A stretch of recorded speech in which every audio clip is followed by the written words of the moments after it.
முதலமைச்சர் மு.க.ஸ்டாலினுடன் முன்னாள் முதல்வர் திரு ஓ பன்னீர்செல்வம் சந்திப்பினை நிகழ்த்தியிருக்கிறார். ஒரு பரபரப்பான அரசியல் சூழலுக்கு மத்தியில் இந்த சந்திப்பானது நடந்திருக்கிறது. இது இந்த சூழல்ல பல கேள்விகளுக்கு வித்திட்டு இருக்கிறது அப்படின்னு தான் சொல்லணும். ஏன்னா கடந்த சில மணி நேரங்களுக்கு முன்னாடி தான் ஒரு முக்கிய அறிவிப்பு வெளியாச்சு. தேசிய ஜனநாயக கூட்டணியில் இருந்து விலகுகிறார் திரு பன்னீர்செல்வம் அப்படின்னு திரு பன்ருட்டி ராமச்சந்திரன் அவர்கள் சொல்லியிருந்தாரு. இந்த நிலையில இந்த சந்திப்பு அப்படிங்கிறது கூடுதல் முக்கியத்துவம் பெறுகிறது என்றே பார்க்க வேண்டும். ஒரு பரபரப்பான அரசியல் சூழல் நடந்திருக்குது. இன்னைக்கு என்ன நடக்கும், நாளைக்கு என்ன நடக்கும் அப்படிங்கிறதே ஒரு பரபரப்பாக இருக்கக்கூடிய சூழல்ல இந்த சந்திப்பு அப்படிங்கிறது அதிமுக்கியத்துவம் வாய்ந்த ஒரு சந்திப்பாகத்தான் இப்பொழுது தமிழக அரசியல் வட்டாரத்தில் பார்க்கப்படுகிறது.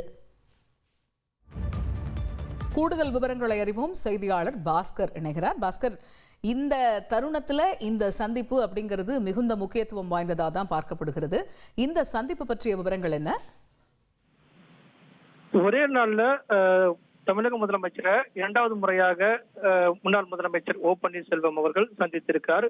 காலையில நடைபயிற்சிக்கு சென்ற போது தமிழக முதலமைச்சரை முன்னாள் முதலமைச்சர் ஓ பன்னீர்செல்வம் அவர்கள் சந்தித்து உடல்நலம் குறித்து விசாரித்தார். அப்போது கூட வீட்டுக்கு வந்து உடல்நலம் குறித்து விசாரிப்பதாக அவரிடம் தெரிவித்ததாக கூறப்படுகிறது. நடைபயிற்சியின் போது முதலமைச்சர் மு.க.ஸ்டாலினை ஓ பன்னீர்செல்வம் அவர்கள் சந்தித்தார். அதற்கு பிறகு தேசிய ஜனநாயக கூட்டணியிலிருந்து விலகுவதாக பத்திரிகையாளர் சந்திப்பின் மூலமாக அதிகாரப்பூர்வமாக அறிவித்தார். தற்போது முகாம் அலுவலகத்துல தமிழக முதலமைச்சர் மு.க.ஸ்டாலினை முன்னாள் முதலமைச்சர் ஓ பன்னீர்செல்வம் அவர்கள் சந்தித்து உடல்நலம் குறித்து விசாரித்து வருகிறார். அதே நேரத்துல முன்னதாக அரசியல்ல முக்கிய முடிவுகள் எடுக்கப்பட்டிருக்கக்கூடிய நிலையில இந்த சந்திப்பும் ஒரு முக்கியத்துவம் வாய்ந்த சந்திப்பாகவே பார்க்கப்படுகிறது. தேமுதிகவுடைய அவங்களும் வந்து இன்னைக்கு காலையில வந்து முதலமைச்சருடைய இல்லத்துல தமிழக முதலமைச்சருடைய உடல்நலம் குறித்து விசாரித்தார். அதற்கு பிறகு பிரேமலதா விஜயகாந்த் அவர்கள் அந்த சந்திப்பு என்பது 100% அரசியல் ரீதியான சந்திப்பு இல்லை என்பதையும் திட்டவட்டமாக தெரிவித்திருந்தார்.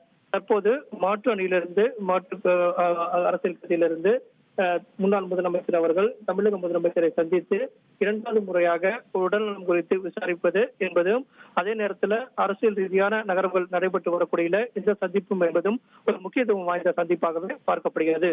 இப்ப இன்று தேமுதிக பொதுச் செயலாளர் பிரேமலதா விஜயகாந்த் போய் சந்திச்சாங்க. அவங்க சொன்னதும் என்ன அப்படின்னா, முதலமைச்சர் வந்து நல்லபடியா மருத்துவமனையிலிருந்து சிகிச்சை பெற்று முடிந்து வீடு திரும்பினார். அந்த ஒரு இதுல பார்க்க வந்திருந்ததாக சொல்லியிருந்தாங்க. இப்ப இந்த சந்திப்பும் இப்படியே ஒரு துணியில ஒலிக்கிறதா தகவல்கள் இருக்கு அப்படிங்கறது நீங்க பதிவு செஞ்சிருக்கிறீங்க. இப்ப இந்த சந்திப்புகள் பத்தி, குறிப்பா திரு ஓ பன்னீர்செல்வம் அவர்கள் சந்திச்சது பத்தி திமுக வட்டாரத்துல என்ன தகவல் சொல்லப்படுது? தமிழக முதலமைச்சர் 10 நாட்களுக்கு பிறகுதான் இன்று வந்து தலைமைச் செயலகத்துக்கு வருகை தந்து தன்னோட வழக்கமான பணிகளை வந்து தொடங்கினார். மருத்துவர்கள் அறிவுறுத்தலின் அடிப்படையில் கடந்த 3 நாட்களாக வீட்டில் ஓய்வு இருந்தார். அப்போது கூட அரசியல் கட்சி தலைவர்கள் மற்றும் மாற்று கட்சி தலைவர்கள் யாருமே சந்திக்கவில்லை. திமுகவினரும் சந்திக்கவில்லை. இன்று வந்து தமிழக முதலமைச்சர் பணியை தொடங்கி இருக்கிறார். அந்த வகையில தான் கட்சியினரும் திமுகவினரும் மூத்த நிர்வாகிகளாகட்டும் அமைச்சர்களாகட்டும் தமிழக முதலமைச்சரை நேரில் சந்திப்பதும் உடல்நலம் குறித்து விசாரிப்பதும் தொடர்ந்து நடைபெற்று வருகிறது. அந்த வகையில தான் தேமுதிகவினுடைய செயலாளர் அவர்கள் இன்று காலை தமிழக முதலமைச்சரை நேரில் சந்தித்து உடல்நலம் குறித்து விசாரித்தால் அரசியல் சந்திப்பு என்பதையும் திட்டவட்டமாக தெரிவித்திருந்தார். தற்போது முன்னாள் முதலமைச்சர் ஓ பன்னீர்செல்வம் அவர்கள் சந்தித்து கூட உடல்நலம் குறித்து விசாரிப்பதற்கான சந்திப்பாகவே இருக்கக்கூடிய நிலைதான் இருக்கிறது. காலையில அவர் நடைபயிற்சி சென்ற போது கூட அவர் வந்து வீட்டில் வந்து விசாரிப்பதாக தெரிவித்ததாக தகவல் கிடைக்கப்பட்டிருக்கிறது. இதை வந்து திமுகவினர் வந்து தமிழக முதலமைச்சர் உடல்நல குறைவால் மருத்துவமனையில் அனுமதிக்கப்பட்டு பிறகு பூர்ண குணமடைந்து இல்லம் திரும்பிய பிறகு வழக்கமான பணிகளை மேற்கொண்டு வரக்கூடிய நிலையில அரசியல் கட்சி தலைவர்கள் சந்தித்து உடல்நலம் குறித்து விசாரிப்பது என்பது எப்போதும் நடைபெறக்கூடிய ஒரு நிகழ்வாகவே பார்க்கப்படுகிறது. அரசியல் நாகரிக கருதி அவர் சந்திப்பார்கள். ஆனால் அதற்கு முன்னதாக தேசிய ஜனநாயக கூட்டணியிலிருந்து தாம் விலகுவதாக தெரிவித்த பிறகு இந்த சந்திப்பு என்பது நடைபெறக்கூடிய நிகழ்வு என்பதும் இதன் காரணமாக அரசியல பெரிய மாற்றம், கூட்டணியில பல்வேறு மாற்றங்கள் நிகழக்கூடிய வாய்ப்பு இருக்கிறதா, திமுக கூட்டணியில பல்வேறு கட்சிகள் இணைப்பதற்குண்டான வாய்ப்பு இருக்கிறதா என்பது குறித்தெல்லாம் வரக்கூடிய நாட்கள்ல தான் தெரிய வரும். ஏனால் தேர்தலுக்கு இன்னும் ஒரு 6 மாத காலங்கள் தேர்தல் நடவடிக்கைக்கான காலமாகவும் 10 மாத இடைவெளி என்ற அடிப்படையிலும் பல்வேறு வாய்ப்புகள் இருப்பதன் காரணமாக கூட்டணி குறித்து அவ்வப்போது நடைபெறக்கூடிய சந்திப்புகள், கூட்டணி தொடர்பான பேச்சுவார்த்தைகள் அது அதிகாரப்பூர்வமாக தொடங்கும் போதுதான் அது வெளிப்படும். இந்த சந்திப்பு என்பது உடனடி குறித்து தமிழக முதலமைச்சரிடம் நலம் விசாரிப்பதற்காகவே முன்னாள் முதலமைச்சர் ஓ பன்னீர்செல்வம் அவர்கள் தமிழக முதலமைச்சரை சந்தித்திருப்பதாக திமுக வட்டாரங்கள் தெரிவிக்கின்றன. Thank you so much Bhaskar. இது என்னதான் உடல் நலம் தொடர்பா முதல்வர் கிட்ட விசாரிப்பதற்காக திரு ஓ பன்னீர்செல்வம் போய் பேசியிருக்கிறாரு, இந்த சந்திப்பு நடந்திருக்கு அப்படின்னு சொன்னாலுமே அடுத்தடுத்து தமிழக அரசியல் கட்சிகள் ஆழ்வார்பேட்டையில் இருக்கக்கூடிய முதல்வருடைய முகாமில்லத்தில் சந்திக்கிறது அப்படிங்கிறது இப்போ இருக்கக்கூடிய அரசியல் பரபரப்புகளுக்கு மத்தியில் கவனிக்க வேண்டிய ஒரு விஷயமாகத்தான் பார்க்கப்படுகிறது. பார்க்கலாம் இனி அடுத்தடுத்த நாட்கள் என்னென்ன காட்சிகள் அரங்கேற இருக்கிறது என்பது பற்றி.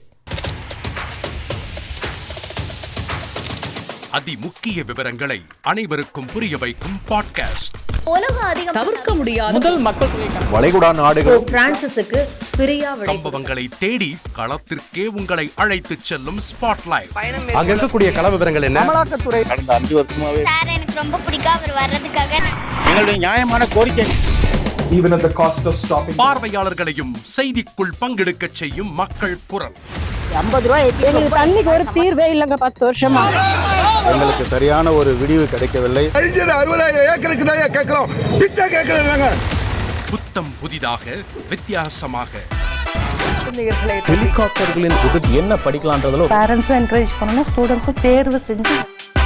எனக்கும் சீமானனுக்கும் பெரிய வித்தியாசம் இல்லைங்க. ஒரு பாயிண்டா சொல்லணும். உங்களுக்கான தலைவர்களை பொழுதுபோக்கு தளத்தில் தேடாதீர்கள், போராட்ட களத்தில் தேடுங்கள். அனைத்தும் உங்களுக்காக. எப்போதும் இணைந்திருங்கள் தந்தி டிவியுடன். இனி செல்லும் இடமெல்லாம் செய்தி. தந்தி டிவியின் வாட்ஸ்அப் சேனலை ஃபாலோ பண்ணினா செல்ல இருக்கும் இடமெல்லாம் செய்தி. இதோ QR கோட் இப்பவே ஸ்கேன் பண்ணுங்க, ஃபாலோ பண்ணுங்க.